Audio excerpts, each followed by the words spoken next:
Gatusan ka mga gamers, hobbyists ug artists ang nagtipok niadtong Sabado sa Ayala Center Cebu aron ipahigayon ang ArchCon 2014 o Animation, Role-Playing, Comics and Hobbies Convention.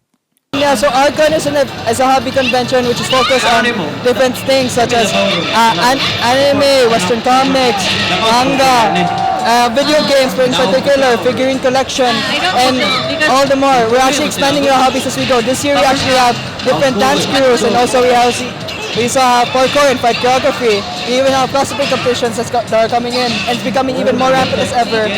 ArchCon is actually in its 11th year right now. Usa sa mga milingaw sa mga tawo nga mitambong sa moong convention ang costume play o cosplay.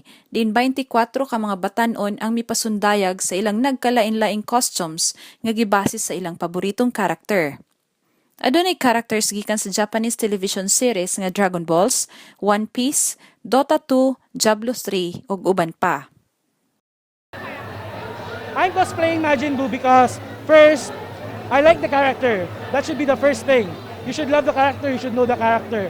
Second, because of my body type, I'm quite fat. So that's why I chose this character to suit the character's form. And I just like to cosplay it because when people see Majin Buu, it makes them happy. And in turn, it really does make me happy as well.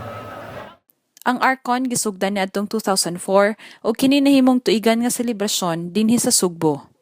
Jean Mundonido Inot alang sa Sunstar Pilipinas.